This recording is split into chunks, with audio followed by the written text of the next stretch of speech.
Webster's dictionary defines mascot as a person, animal, or object adopted by a group as a symbolic figure, especially to bring them good luck. But a mascot is more than that. Mascots represent hope, joys. Most of all, they represent who we are. Wait, no, not him. We'll get to him later. Him, you, me, all of us, we are Red Wolves. But that's not who we've always been. Here's how we got to this point. Here's the story of the mini mascots of A-State. Arkansas State University was originally founded as an agricultural or Aggie school, with the athletic teams informally referred to as the Aggies. However, there was no official mascot for the university during this time, unless you count this child by the name of Glenn Yates. He was our first official mascot. In 1925, the university became the first district agricultural and mechanical college, and the athletic teams adopted the gorillas as their mascot. The gorillas were featured in the 1927 yearling, with a cartoon accompanying the name. The gorillas remained the school's mascot until the 1930s. In 1931, a mascot would firmly plant their legacy in the city of Jonesboro and Arkansas State University. The ASU family was a trio of mascots for Arkansas State University. The family consists of Chief Big Track, a Brave, and a Princess. The choice was in honor of the Osage Nation that inhabited the area until the 1800s. The nickname of the Indians grew in popularity over the decades. New things were being implanted to change the Indian mascot and to spread the tradition. They had characters such as Jumping Joe and Running Joe. They constantly changed the way the Indian looked. They added paper mache for the heads of the mascots, and just normal people dressing up in costumes.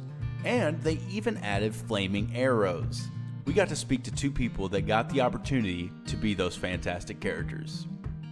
And I held the role of Indian Princess. I started off as the Brave my first 2 years.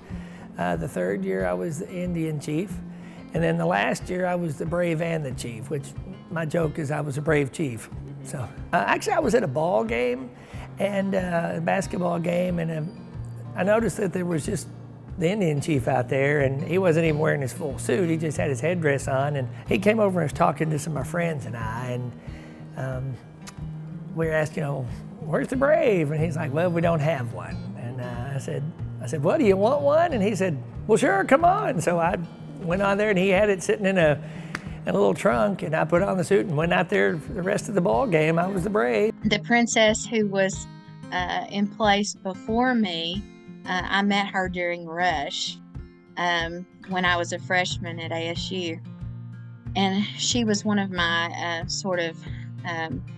Rush counselors, I guess. And she was assigned to me, and I just thought that was the neatest thing I had ever heard of. So they had asked her if she knew anyone who would step in the middle of the season and take over. And so she approached me, and that's how I started. The whole time, all 3 years that I did it, it was just the time of my life. A lot of fun, because like I said, with the makeup and all the costumes and stuff, it was fun, and you got to become somebody different or something different depending on what the mascot is. But it was a lot of fun because you just came alive, and you got to try to motivate people in the crowd, and of course they might not have really cared what you were doing or not, but you felt like you were making a difference anyway. And physical feeling of the weight that I was carrying, and I think it was very representative for me of the impact that role, not me, but as the image of Indian Princess had for the university. Each of the conchos that were beaded on my dress represented one of the tribes from this area.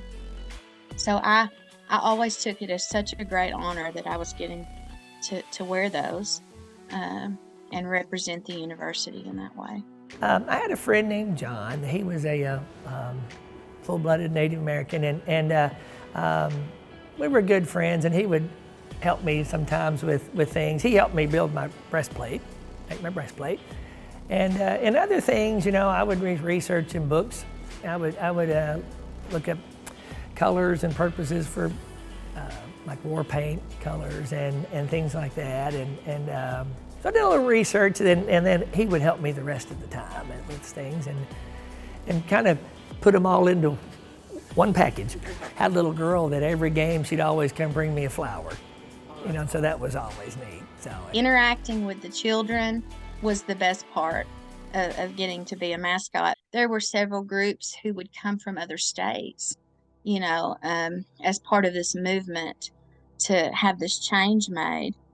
And groups would come like to our athletic functions or to other events to step down and let someone else get the experience. I'm so glad that I did that, because I don't think there were many after me that were always complaining that how offensive the name was, like I said earlier, things like that. And it got to the point to where, as the Indian family, you couldn't do anything but just stand there. I never stood still, but in the last few years, they just stood there, and that's not a mascot. A mascot is someone who's always on the go, trying to get the crowd into it, just like a cheerleader, except you have more access because you can go up in the stands and things like that. But it was time, because it was boring to watch. In the 1970s, a new mascot emerged on campus, Sparky the Spirit Chicken. While not an official mascot, Sparky quickly became a beloved figure among students and was often seen at sporting events. His presence helped create a new sense of school spirit, and he remained a fixture on campus until the 1990s. It is now the early 2000s, and the Indian imagery for the university was starting to cause controversy. A-State had to find a way to relieve some of that controversy off of them, and that's when A-State got a new spirit mascot. They named him Red.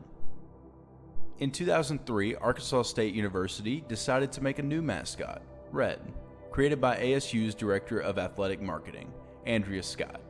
This character won various awards for Arkansas State, such as going back-to-back in 2005 and 2006, winning Best Mascot from the Universal Cheerleader Association.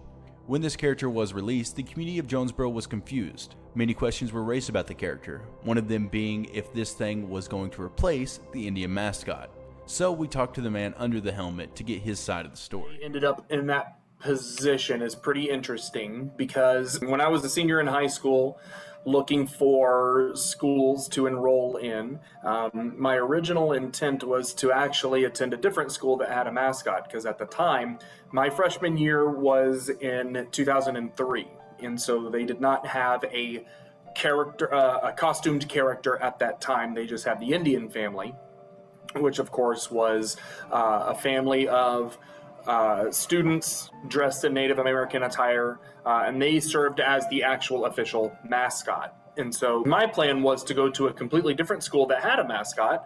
And then, as graduation slowly approached, ASU was actually one of the only schools offering a full ride based on academics. And so that made the most financial sense to me. So at the time I said, you know what, I'm going to go for 2 years, get my basics out of the way, transfer to another school that had a mascot because I wanted to perform. Well, that summer, prior to my freshman year, they had actually come out with the character of Red. They were very adamant that this was a spirit character, not a mascot, because obviously the Indian family was the official mascot. But that still being the case, there was a lot of tension around the fact that, rumors were starting to swirl that they were going to replace the Native American mascot sometime in the near future. It never happened while I was there.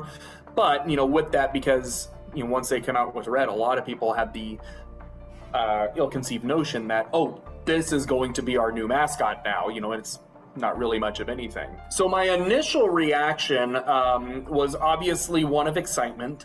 The design of the character was very unique in that it was a bit nebulous and that it didn't represent any one particular thing.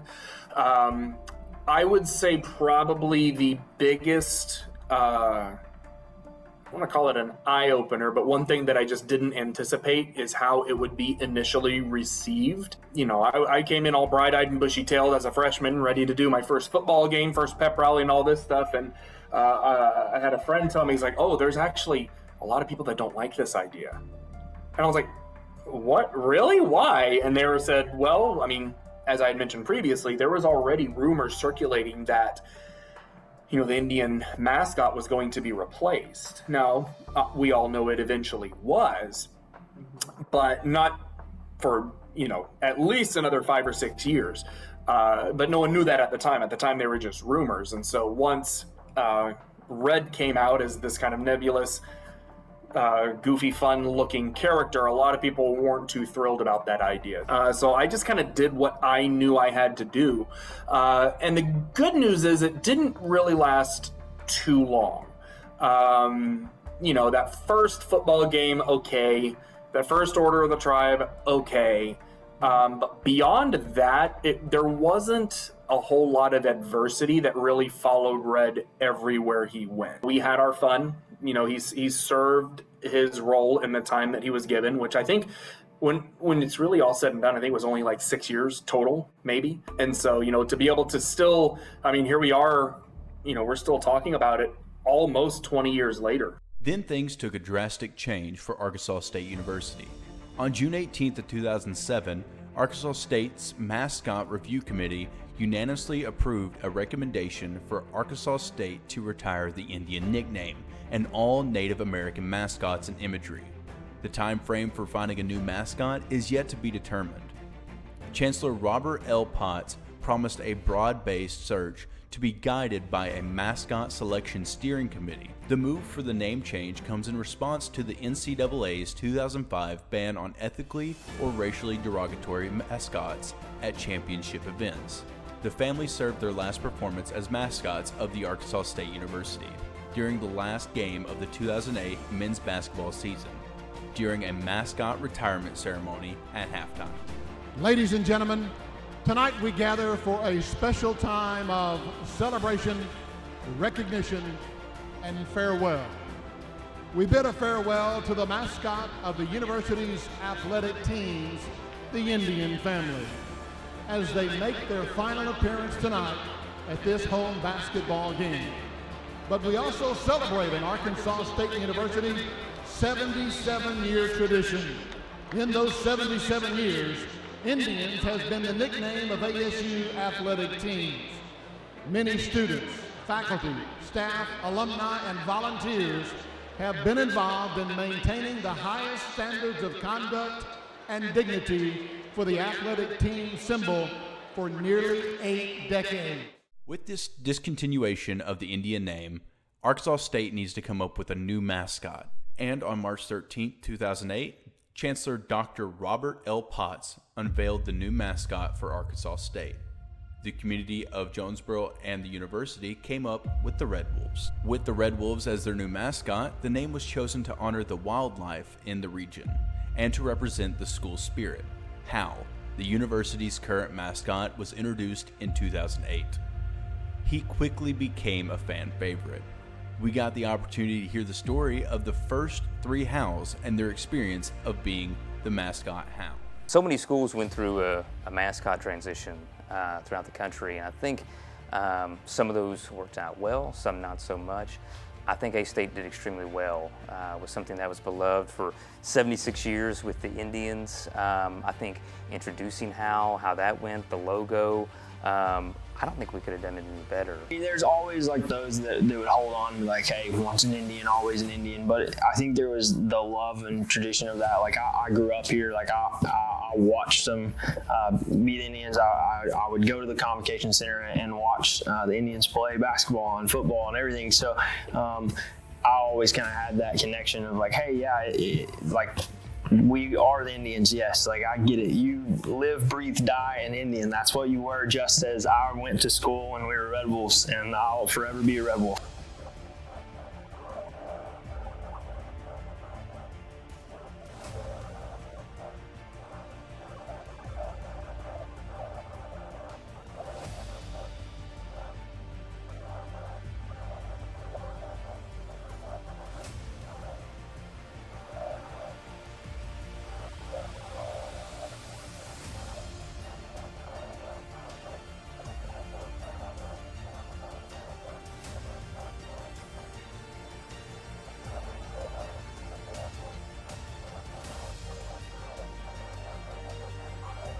those first couple years, people would say, oh, I was an Indian or something of that nature, but I don't hear or see that much anymore. But yeah, those first couple years when it was still kind of fresh, it was hard for some people to adjust.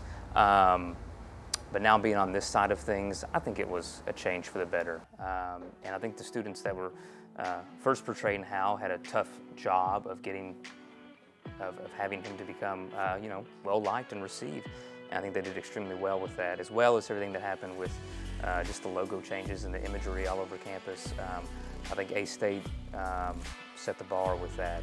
Some schools weren't so lucky, but I think we did really well with that. Awesome. It's cool to look back on that and just see kind of this tradition started and just see where it's gone, where it's come to, and be able to look back and say that I got to be a part of a change of culture here at A-State and be able to say, man, like that was me, but that wasn't me. It was Hal at the end of the day is kind of what we say. It's not necessarily ourselves, but it was him. But it is still cool to be like, man, like I got to be a part of that. I got to be one of those people that had this really cool secret, a double life almost. Yeah, so the secret would get out sometimes, especially as friends would learn and as you would do appearances and you might try and hide it, but you of course start carrying around a big blue bag. People start asking questions and start asking like, hey, where'd you go and how was out? But it was a lot of fun to keep that. It was really funny when like other people in my classes, my college classes would know that I was, and like a teacher or even somebody else in the room would be talking about something that Hal did, or even in like a theater class when the professor started saying like, do y'all understand that there is someone walking around this campus that is wearing a mask daily and they're acting in these games and things, and I'm just sitting there like, wow, this is really funny. Like she has no idea that it's me that she's talking about. So that was fun to have that and kind of have that double life. I always said it was kind of like Hannah Montana and Miley Cyrus. Like you had the best of both worlds. You could be really popular when you're Hal, but also you were able to just be able to go to class normally and just be able to watch people right in front of them. And they had no idea that you were that guy, and you could still see their smiles and hear their excitement in their voice. It was just cool. I always wanted to be Red, the spirit character. That was kind of a dream of mine. Didn't really talk about it a whole lot, but like I always wanted to try out for that. Then when I saw Hal being introduced, I was like, I've got to do this, So luckily I tried out and got the gig. So it was definitely my favorite experience of college, and something I'll always, have a special place in my heart. Called and was like, hey, do you know anything about Mascots? And I'm like, well, actually, we'll probably have some tryouts in the spring. And so I got kind of in contact with Austin and Wade and the guy that was in charge at the time. And he was like, yeah, just come in the spring. And I was actually on a campus tour. I was going to transfer because I just thought I needed to transfer. And I was on that tour when they called and were like, hey, we have tryouts. And I immediately turned and I said, Mom, I'm not going here. Let's just go home. And she's like, no, we're finishing this tour. You made us drive here. We're finishing. And I was like, well, I'm not coming. I'm going to go back and I'm going to be the mascot. Like, that's what I'm going to do. And so they had me try out, and fortunately, they chose me to be the mascot. So graduated high school, Jonesboro High School, 2009. That's the fall of my senior year of high school is when Hal was introduced. So I tried out the summer before my freshman year at college. So I was Hal from fall 2009 to spring of 2013 when I graduated. So I was not the first person to be Hal, but I was the first person that did it all 4 years of college. So I was Hal from 2013 until 2017 with brief kind of plug-ins as just a help. Yeah, so for us, our biggest thing was the fans, and our probably biggest, craziest fans are like students and children, but the students it was awesome. It was because they're so bought into their university and to the game on those days, especially if they're there and on the front front rows, and so we would do costume changes, we would do signs, and just trying to interact with them, do the wave, scream or whatever, clap and stuff, all those different things at the front. And I think that was the interaction. It was just like, yeah, they'll do it. Whatever you asked them to do, they were gonna do. I mean, there was even a moment of like, I want to crowd surf, so pull me up and let's crowd surf. And they somehow did, holding me and my fat self in the body in the suit. They let me crowd surf. Like, it was whatever you wanted to ask of them, the students were gonna do it. And that was probably the best part. Handlers with us, they could tell us, like they could lean over and be like, hey, we're in the end zone, or we have fourth down coming up or whatever, and they kind of let you know, so that way you could react properly, because you obviously don't want, like, oh man, we got an injured player and you're over there acting like an idiot, or if you're losing or it's a really tense moment, you don't want to be acting sad or super excited if something bad just happened. So we had people to do that and kind of keep you updated, but then there was also always the, hey, let me turn. The necky guys, whatever you wanted to do, they would take care of you. Like, they were like, yeah, we'll do it. What's your plan for this week? And you'd tell one of your handlers, or we would go out and talk to them ahead of time and be like, hey, how has this planned? Will you do it? And I'm like, yeah, absolutely. Even taking a cake to the face, we were like, hey, will you dress up? And will you take a cake to the face? And one of them did. He took it like a champ. I'm pretty sure there's stained blue concrete out there still from the icing in the cake. I don't know. I don't think if I was in the suit, I would not want to be recognized. I wouldn't want to take anything away from Hal. Sure, I'd love to come back and have fun and do it again. You know, think about that, because it is fun. And when it's over, you don't realize, you don't get to do it again. I had the privilege of coming back a few times. I think some of us have done that for special events or whatever. But at the end of the day, it's for, we all did it not for ourselves. It wasn't about, is it Wade, is it Austin, whatever. It's about creating this character that no matter where you see it, it's Hal. Oh, that's Hal.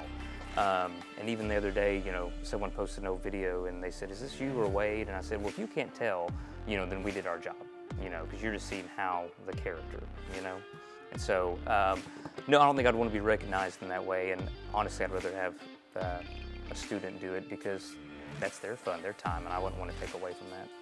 Well, from differences from Austin and Wade is I was fortunate enough, my final time when I knew I was graduating is our coordinator, she allowed me to be recognized as a Spirit member. I didn't want to necessarily be like, hey, this guy was Hal, because Hal is Hal, Jacob is Jacob. They're separate. So I kind of got recognized as like Spirit guy or Spirit whatever, and had maybe like a glove through Wolves Up, and even at graduation had like a little stuffed Hal on my hat and stuff. So I got recognized in that sense. So I don't feel like I would have to come back and get recognized. Like, it was great. Like, I did it because of the fans. I did it for the children. It was just fun. And I think that is the best part. Would I come back and put the suit on? Yeah, if I lost some pounds and like prepped myself, because it is a different environment, like definitely of sweating and being tired, and I would come back and put it on maybe, but also like I kind of have that mindset of like, okay, that was my last appearance. Like, that's what lives in my mind now, even as like it would be a different answer each day probably, is I just know what my last appearance was, and it was just a great moment to end on. And so I want to say yes, I'd come back, but I also want to be like, I don't know, that last one was my last. Like, that's great. So I don't know. But honestly, the best part of being a mascot, and this was one of your questions, the reason it exists and the best part of it is for the little fan. Entertaining the kid, giving someone a high five, making their day. If you're in it for any other reason, then you're not going to get that fulfillment out of it. That's the best part of it, So that's something I look forward to every time, and that was the most rewarding aspect. During this interview, we got the opportunity to speak with some amazing people that have been collecting Arkansas State memorabilia for years. You're about to meet Hoppy, and even though she didn't want to be on camera, Sheila Hoffman. And then going into Red, then going into Hal. Yeah. Obviously, I was not old enough to know the Gorillas or the Aggies. I just knew about it because you could still find things about it. Mm-hmm. And we just had, we've had a lot of fun with our little store. Supporting the Red Wolves, going to the games and, being a fan. The history of Arkansas State University's mascot is a fascinating journey that reflects the evolving culture and identity of the school. From the Aggies to the Gorillas, the Indians to Sparky, and finally to the Red Wolves, each mascot representing a unique era in the school's history. The transition from the Indians to the Red Wolves was not without controversy, but ultimately the change honored the wildlife of the region and created a new sense of school spirit. As the school continues to evolve, it's exciting to see what new traditions and mascots will emerge in the years to come. As history shows, we may not be the Red Wolves forever, and we may not always be Arkansas State University, but we are always a family, a community. We will always come together to celebrate the highs and mourn the lows of the school. A school that many have the pleasure to call their alma mater. So for now, Wolves up. During the making of this documentary, we heard the first person to be Sparky, Michael Sykes, had unfortunately passed away. If we were to speak to him today, he would have incredible stories to tell.